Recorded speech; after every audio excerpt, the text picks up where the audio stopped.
कहिए और पुनः उसके बाद गुड़ को बखान करके इस पर नारद जी को हंसी आ गई।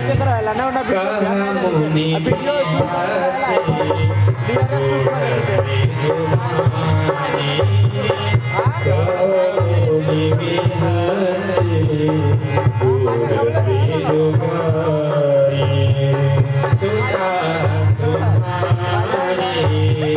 सकल गुण खाने सुधा तुम्हारे सकल गुण खाने।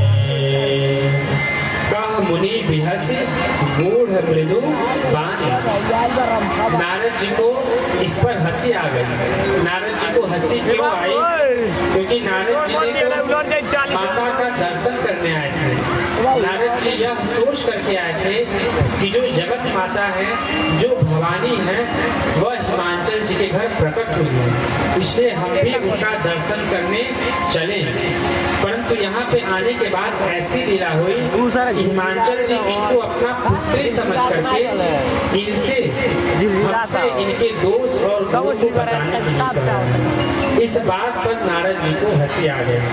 भला मैं इनके दोष और गुण को कैसे बताऊं, जिनके स्मरण मात्र से सभी अवगुणों का नाश हो जाता है और उसका हृदय गुणों का भवन हो जाता है।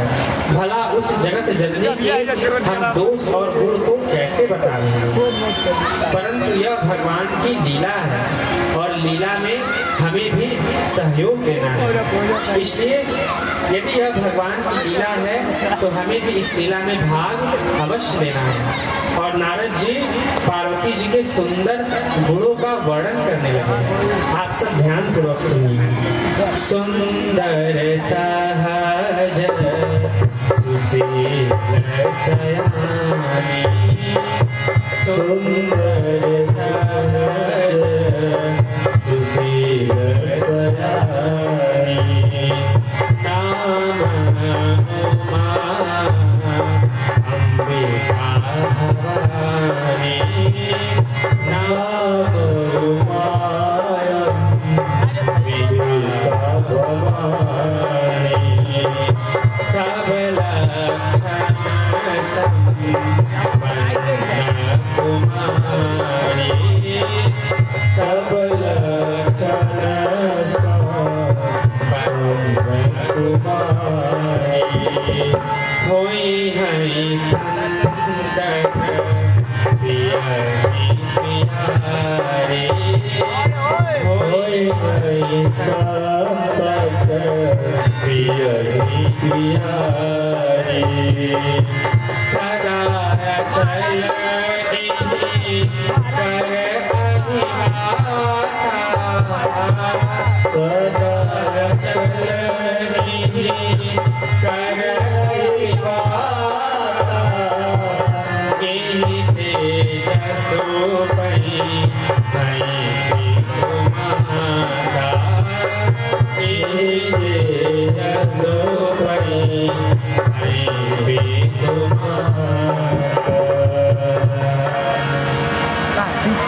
सुंदर सहज सुशील सयानी।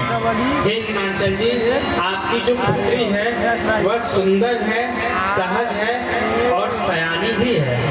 यह सभी गुण एक स्त्री में नहीं हो सकते कि वह सुंदर भी हो, सहज भी हो और सयानी यानी समझदार भी हो। परंतु आपकी पुत्री के भीतर यह सभी गुण विद्यमान है। सुंदर सहज सुशील सयानी और इनके नाम है उमा अंबिका, इनके नाम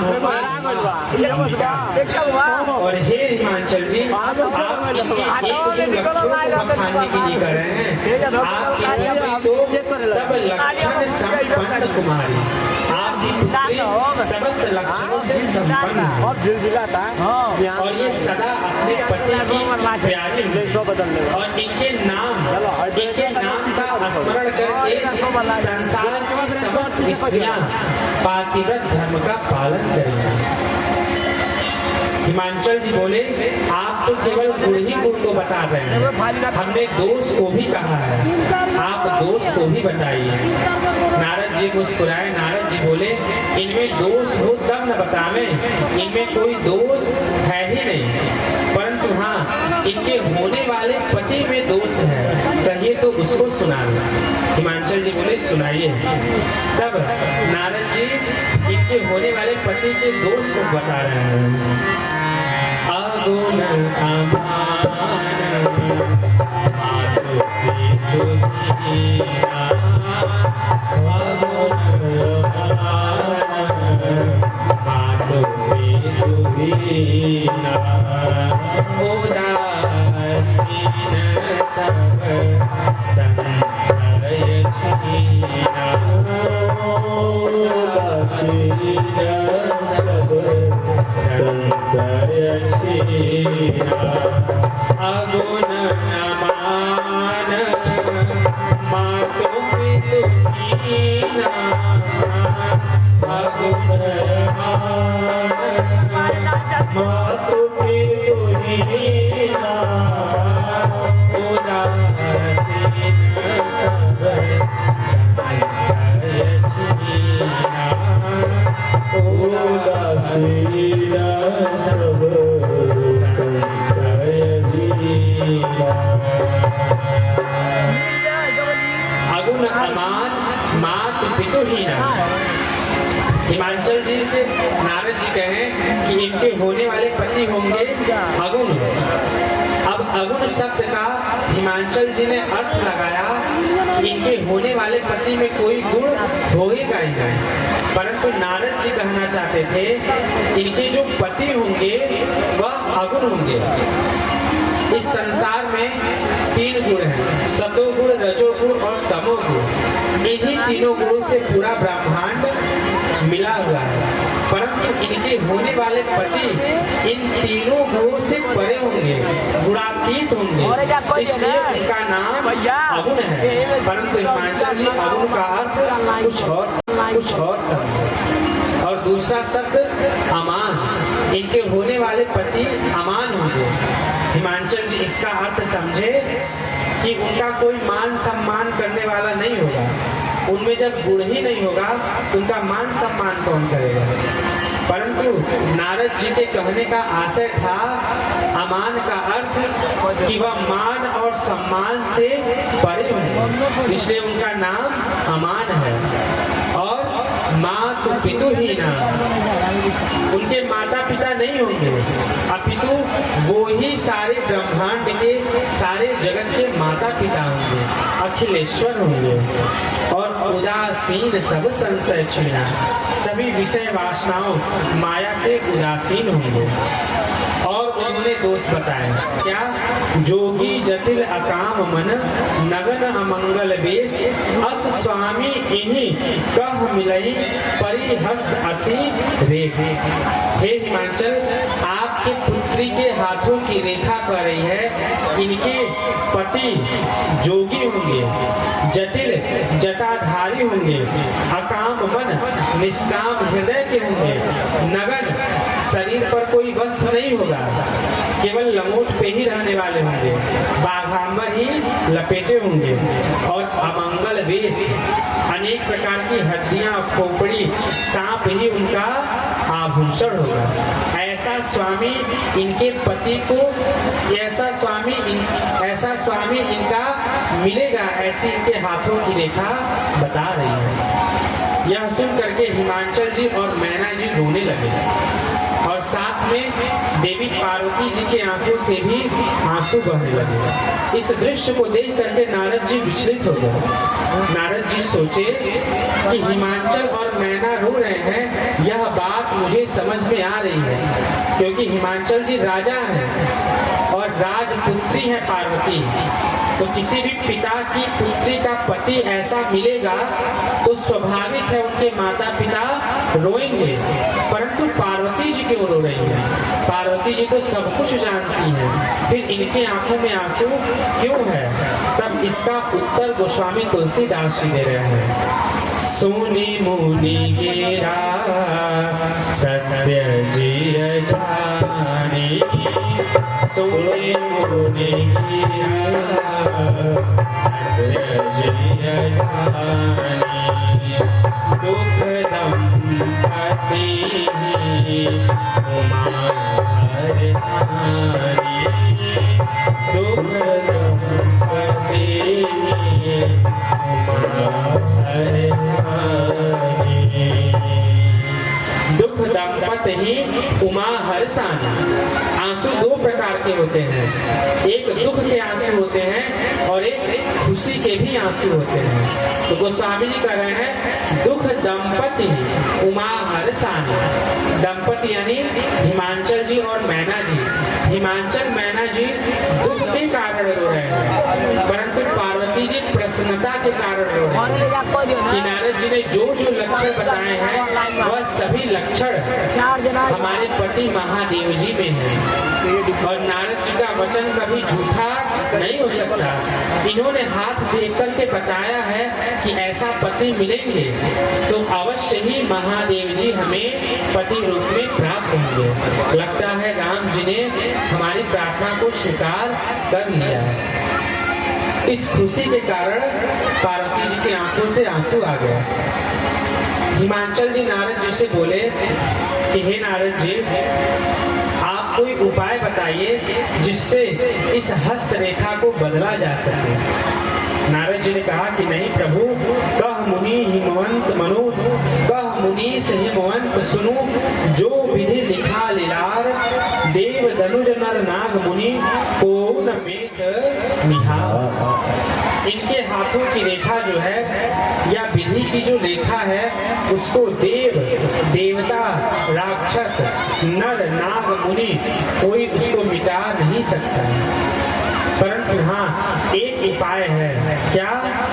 जो तप करे तुम्हारी तुम्हारी, जो तप करे तुम्हारी तुम्हारी, जो तप करे तुम्हारी तुम्हारी, जो तप करे तुम्हारी तुम्हारी, भावी भूमि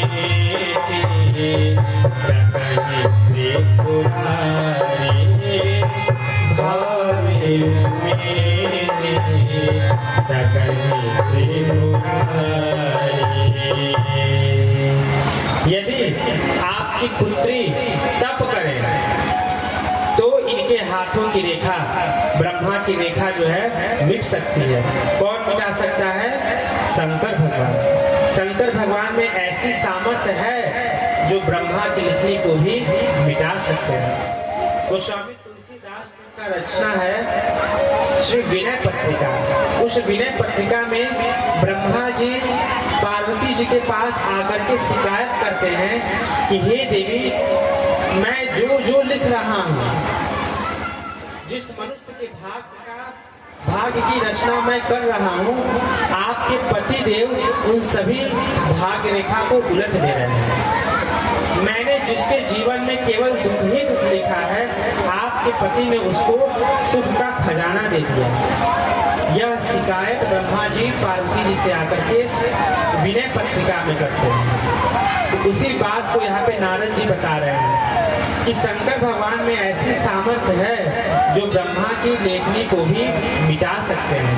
इसलिए आप अपनी पुत्री को आदेश दीजिए कि वह जा करके महादेव का तप करे, महादेव के लिए तपस्या करे।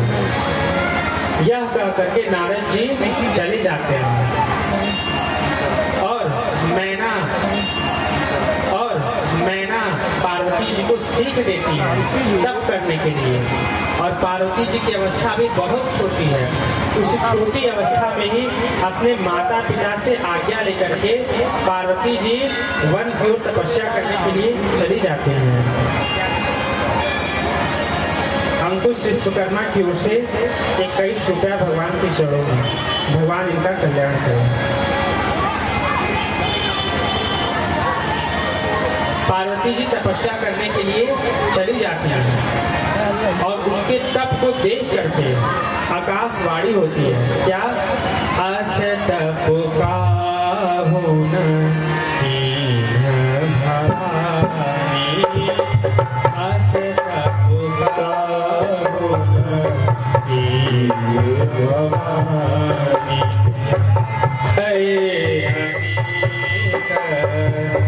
हीर मुनि जाने,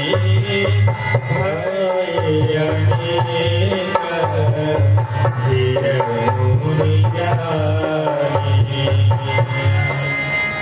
अस तप काहुना कीन भवानी। हे पार्वती,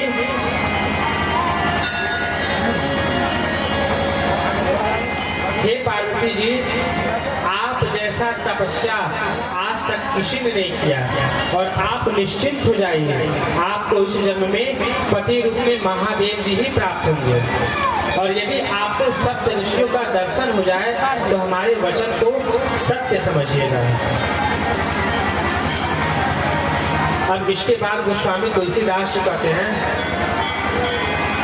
श्री लालमन निषाद जी की ओर से भगवान के चरणों में 20 रुपया अर्पण है, भगवान इनका कल्याण करें। अब इसके बाद गोस्वामी तुलसीदास जी कहते हैं, मैंने सुंदर उमा जी के चरित्र को बखान करके कहा, अब आगे महादेव जी के चरित्र को कहता हूँ।